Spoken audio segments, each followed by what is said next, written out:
Hello everyone, कैसे हो आप सब लोग। तो चलिए यहाँ पे हम काम करना शुरू करेंगे।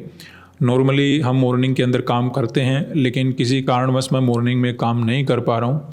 लेकिन कोई बात नहीं, जो ट्रेडर मॉर्निंग में ट्रेड नहीं कर पाते उन्हें भी सीखने का मौका मिल जाएगा कि जब मार्केट में ऑलरेडी चार्ट कंप्लीट हो जाता है मॉर्निंग वाला, उसके बाद हमें कैसे काम करना चाहिए। अब देखिए हमें यहाँ पे क्या नज़र आ रहा है कि निफ्टी बैंक के अंदर कहीं ना कहीं फ्लैट ओपनिंग देखने को मिला, उसके बाद मार्केट नीचे आ गया, नीचे आने के बाद फिर से ऊपर चला गया और अब फिर से हमें एक अच्छा सा सेलिंग नज़र आ रहा है। ठीक है, और ऐसा केवल बैंक निफ्टी के अंदर नहीं हो रहा, निफ्टी के अंदर भी ऐसा ही आपको देखने को मिलेगा, फिर निफ्टी के अंदर भी आपको कुछ ऐसा ही देखने को मिलेगा। तो ये जिस प्रकार का अब ये जो मोमेंटम आया हो, मुझे थोड़ा सा रुकना पड़ेगा अभी भी, क्योंकि अगर हम यहाँ पे ट्रेड करेंगे तो थोड़ा सा खतरे से खाली नहीं है, क्योंकि मैं यहाँ पे क्या करना चाहता था, बाइंग करना चाहता हूँ मार्केट के अंदर। और अगर मैं बाइंग करूँगा इस कैंडल के अपोजिट जाकर, तो थोड़ा सा ऐसा लग रहा है कि कहीं प्रॉब्लम मार्केट क्रिएट कर सकता है, क्योंकि कैंडल काफ़ी बड़ा है ये। तो इसलिए मैं रुक जाता हूँ, अदरवाइज़ यहाँ पे हम काम कर सकते थे, लेकिन क्योंकि कैंडल थोड़ा फास्ट है और बड़ा भी है, तो मार्केट यहाँ पे कुछ भी वोलाटाइल मोमेंटम कर सकता है। अब इसने कम से कम 100 पॉइंट तो मे भी निकाल देंगे, तो 100 पॉइंट और निकाल देगा मार्केट, इससे क्या हो जाएगा। लेकिन मैं उसके लिए प्रिपेयर नहीं हूँ कि मार्केट नीचे जाए, और बाइंग अभी मैं करूँगा नहीं। तो थोड़ा सा रुक जाता हूँ, उसके बाद मुझे मे भी काम करने का मौका मिल जाएगा। जैसे अभी रिकवरी हो रहा है, तो थोड़ा रिकवरी के बाद ही पता लगेगा कि मार्केट के अंदर ये हलचल ऐसा क्यों हुआ है। तो थोड़ा रुकते हैं, उसके बाद हमें काम करने का मौका मिलेगा। तो चलिए यहाँ पे हम काम करना शुरू करते हैं। जो भी सेलिंग आया था, थोड़ा बहुत रिकवरी में चलना तो शुरू हो चुका है। जब इस प्रकार का सेलिंग होता है, भले यहाँ पे बाइंग कर तो सकते थे, लेकिन उसमें प्रॉब्लम हो जाता। अब थोड़ा सा रिकवरी में आ गया तो कॉन्फिडेंस मार्केट के अंदर भी आ गया है और हमारे अंदर भी कॉन्फिडेंस आ गया है। तो ट्रेड करने से पहले कॉन्फिडेंस लेवल का अच्छा होना बहुत ही ज़्यादा ज़रूरी है। और मैं नॉर्मली मॉर्निंग के अंदर काम करता हूँ, तो वहाँ पे ट्रेड बनाना मेरे लिए आसान होता है। अभी थोड़ा सा टाइम स्पेंड हो जाता है, मुझे ऐसा लगता है कि मार्केट में भी मेरे अकॉर्डिंग काम करेगा या नहीं करेगा। काफ़ी दिनों के बाद काम करने का मुझे जब मौका मिलता है। रेगुलर बेसिस पे करूँगा तो कोई प्रॉब्लम नहीं होगी। तो 5100 का हम यहाँ पे कॉल ऐड करेंगे। 900 क्वांटिटी मैं बाय कर लेता हूँ। उसके बाद 51200 का कॉल बाय करेंगे।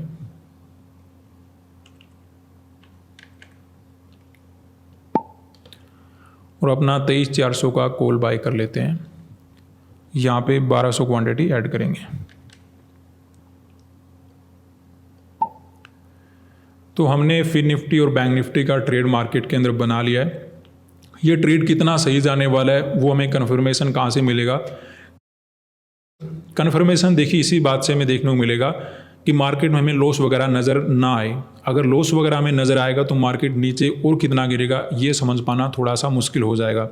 इसीलिए जब मार्केट यहाँ पे डायरेक्टली नीचे जा रहा था, तब मैंने यहाँ पे ट्रेड वगैरह नहीं किया था कि मार्केट जब नीचे गिरा तो इसका क्या अंदाज़ा लगाएं कितना और ज़्यादा गिरेगा। मेरे अकॉर्डिंग तो नीचे जाना नहीं चाहिए। तो जब रिकवरी में हुआ तब जाकर हमने यहाँ पे काम किया।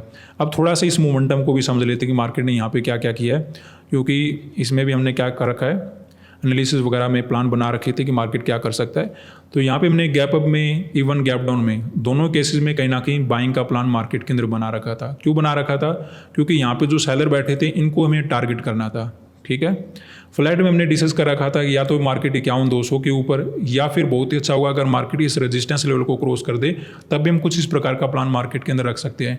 लेकिन मार्केट ने उस रेजिस्टेंस लेवल को तो क्रॉस नहीं किया। पहले नीचे आ गया, फिर नीचे से ऊपर चला गया, फिर ऊपर से नीचे आ गया, और फिर दोबारा से ऊपर जाने की कोशिश कराए। अभी इतने मार्केट चक्कर क्यों लगा रहा है? क्योंकि मार्केट को चाहिए एक सेंटीमेंट चेंज हो जाए। अब देखिए यहाँ पर अगर डायरेक्टली मार्केट बढ़ना शुरू कर देता, आपको ध्यान होगा कि जब भी कोई फास्ट मोमेंटम होता है विदाउट एनी रिट्रेसमेंट के, तो वो ज़्यादा देर तक काम नहीं कर पाता। इसमें किसी ने प्रॉफिट निकाल लिया, इसमें प्रॉफिट किसी ने निकाल लिया, अच्छी बात है। इसमें भी प्रॉफिट निकाल लिया, ये भी थोड़ा फास्ट ही मोमेंटम है। मैं ऐसा भी मोमेंटम नहीं चाहता हूँ। मोमेंटम कैसा होना चाहिए? इसी प्रकार का मोमेंटम हमें देखना होना चाहिए, या फिर रिट्रेसमेंट करके मार्केट चले तो वो भी मोमेंटम हमारे लिए बहुत अच्छा हो सकता है। तो हमें क्या ध्यान रखना चाहिए कि जब भी फास्ट मोमेंटम होते हैं वो ज़्यादा दूर तक नहीं जाते। तो ऐसी मार्केट में आप क्या कर सकते हो, जब भी आपको पता है कि यहाँ पे एसएल नहीं है, ठीक है, यहाँ पे अगर एसएल नहीं है, तो इस प्रकार के लेवल का अगर ब्रेकडाउन हो जाता है, तो उसके बाद आप क्या डिसाइड कर सकते हो, कॉल का पोजीशन मार्केट के अंदर ले सकते हो, क्योंकि नीचे एसएल नहीं है तो मार्केट घूमेगा। लेकिन अगर किसी को डर लग रहा है या फिर कोई आसपास राउंड नंबर है, ऐसा कुछ नंबर है, तो उसमें थोड़ा बहुत ब्रेकडाउन में भी आप देख सकते हो। लेकिन अगर मैं मॉर्निंग के अंदर काम करता तो मैं इस लेवल के ब्रेकडाउन के बाद ही काम करना शुरू कर देता। मैं यहीं कहीं अपना कॉल साइड का पोजीशन ले लेता, थोड़ा बहुत लॉस नजर आता, उसके बाद मुझे बहुत अच्छा प्रॉफिट मार्केट के अंदर मिल जाता। तो आपको आगे के लिए ध्यान रखना है कि अगर आपको इस प्रकार के चार्ट को देखने को मिले जहाँ पे नीचे कोई एसएल नहीं है, उसके बाद मार्केट ने अपना कोई पर्टिकुलर लेवल का ब्रेकडाउन कर दिया है और डायरेक्टली मार्केट नीचे जा रहा है, तो उस केस में अगर आप कॉल साइड का पोजीशन बनाओगे तो मार्केट रिकवरी में चला जाएगा। रिकवरी फास्ट है तो आपको क्या करना पड़ेगा, टारगेट बुक करना पड़ेगा। रिकवरी अगर रिट्रेसमेंट के साथ हो रहा है तो आप ब्रेकआउट वगैरह का भी वेट कर सकते हो। तो ये तो हो गया इस चार्ट की कहानी। अब हम अपने चार्ट के ऊपर आ जाते हैं जिसके अकॉर्डिंग हमारा मार्केट के अंदर पैसा बन सकता है। प्रोबेबिलिटी होती है, बनेगा नहीं बनेगा वो पता नहीं है।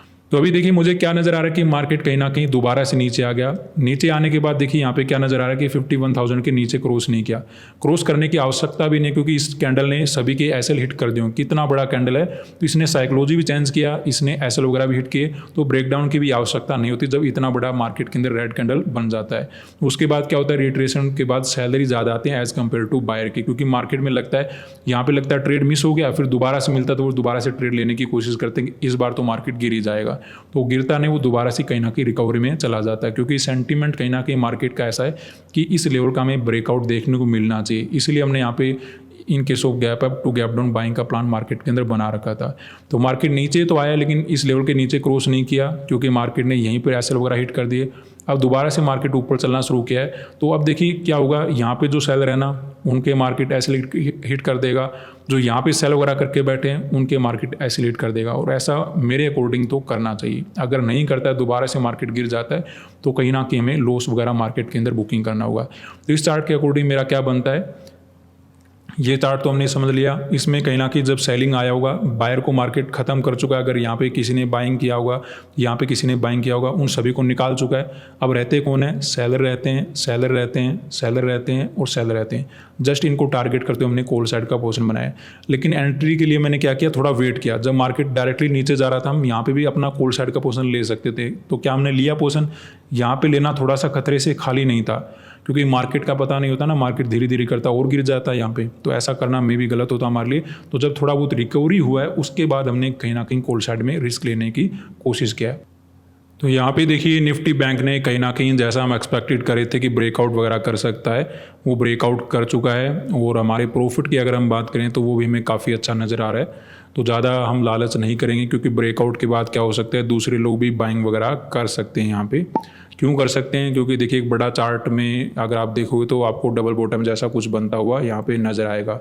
तो इस डबल बॉटम के कारण देखिए यहाँ पे तो कुछ लोगों से बाइंग सेलिंग नहीं होता, लेकिन जब डायरेक्टली ब्रेकआउट वगैरह नज़र आता है तो वहाँ पे कुछ लोग बाइंग में एंट्री कर सकते हैं। मैं ऐसा तो नहीं बोल रहा कि मार्केट यहाँ से नीचे आ जाएगा, प्रोबेबिलिटी अभी भी काफ़ी ज़्यादा कि ऊपर चला जाए, लेकिन क्योंकि मेरा प्रीमियम के अकॉर्डिंग टारगेट अचीव हो चुका है तो हमें एग्जिट वगैरह मार्केट के अंदर ले लेना चाहिए। हमने पोजीशन बनाते समय क्या ध्यान रखा था कि मार्केट के अंदर कहीं ना कहीं इस प्रकार की सेलिंग के मोमेंटम के बाद और स्पेशली इस कैंडल के बाद जो भी यहाँ पे बाइंग करने के लिए मार्केट के अंदर आए थे उनको मार्केट निकाल चुका है।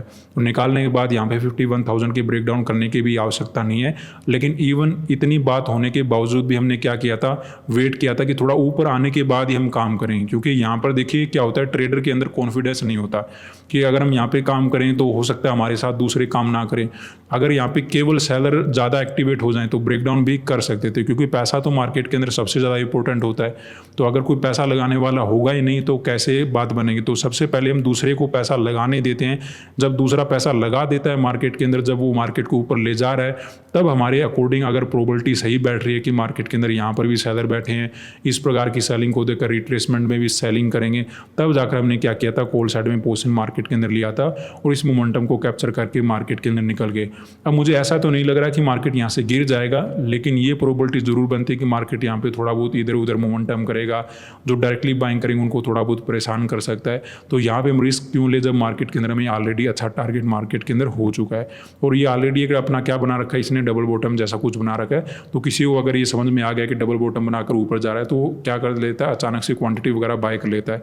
तो वहाँ पे हमें क्या करने का मौका नहीं मिलेगा। अगर मार्केट ने रिट्रेसमेंट वगैरह करना शुरू कर दिया तो प्रॉफिट वगैरह बुकिंग करने का मौका नहीं मिलेगा। और दोनों में एक साथ मोमेंटम हो रहा है, फिर निफ्टी के अंदर भी साथ में मोमेंटम हो रहा है, निफ्टी बैंक के अंदर भी साथ में मोमेंटम हो रहा है, तो प्रॉफिट अचीव करने में भी ज़्यादा टाइम नहीं लगा। तो ये ऐसा कभी कभी लगता है ना कि मॉर्निंग के अंदर प्रॉफिट ज़्यादा बनता है, डे टाइम में अगर हम बाद में काम करें तो वहाँ पे बन नहीं पाता। तो ऐसा कुछ नहीं होता। मोमेंटम अगर हमें मिलेगा तो पैसा बनेगा ही बनेगा। कभी कभी मोमेंटम मॉर्निंग के अंदर भी नहीं होता, कभी कभी डे टाइम में भी नहीं होता। लेकिन हाँ, मॉर्निंग वाले जो मोमेंटम होते हैं, आप ट्रेड कहीं पर बनाने जाओगे, ट्रेड आपका कहीं पे बन जाएगा, वो वहाँ पे गलतियाँ ज़्यादा होती है एज़ कम्पेयर टू अगर हम थोड़ा लेट ट्रेड मार्केट के अंदर बनाते हैं। ये मुझे डेफिनेटली देखने को मिलता है। लेकिन देखिए, मैं जो ट्रेड बनाता हूँ मेरे टाइम के अकॉर्डिंग बनाता हूँ। अगर मेरा समय सही बैठ रहा है मॉर्निंग के लिए तो मैं वहाँ पे काम कर लेता हूँ। अगर वहाँ पे मैं मैनेज नहीं कर पा रहा हूँ तो थोड़ा सा लेट हो जाता हूँ, तो उसमें कोई प्रॉब्लम वाली बात नहीं होती। डिपेंड अपॉन कि मार्केट में स्ट्रक्चर कैसा बना, उसके अकॉर्डिंग हम डिसीजन लेके मार्केट के अंदर अपना कॉल या पुट का डिसाइड कर सकते हैं, जो भी हमें अच्छा लगता है। उसमें डरने की आवश्यकता नहीं होती कि मॉर्निंग के अंदर ही ज़्यादा पैसा बनता है, ऐसा वहाँ पे कुछ भी नहीं है। जब भी आओगे मार्केट आपको पैसा बना के देगा, लेकिन एक पर्टिकुलर सेटअप को काम करना होगा। अब अगर देखिए, हम लालच करके जब मार्केट नीचे जा रहा था तब हमें नीचे मिल रहा था, हम कॉल का पोजीशन ले लेते तो प्रॉब्लम ज़्यादा होता, मे भी मार्केट में हम गलत हो जाते। लेकिन जब मार्केट में रिकवरी हुआ, जब बायर को थोड़ा बहुत कॉन्फिडेंस आया, बायर से ज़्यादा अगर कोई पैसा लगाने वाला है वो मुझे ज़्यादा देखना होता है। अगर कोई पैसा लगा ही नहीं रहा है मार्केट के अंदर ऊपर ले जाने के लिए, तो फिर हम कैसे काम करेंगे। तो जब कोई पैसा लगाएगा, जब कोई ग्रीन कैंडल नजर आएगा, उसके बाद ही हम क्या करेंगे, अपना पैसा लगाएंगे और वहाँ पे पैसा बनाने की कोशिश करेंगे। तो ये बातें आपको ध्यान रखनी चाहिए। धन्यवाद।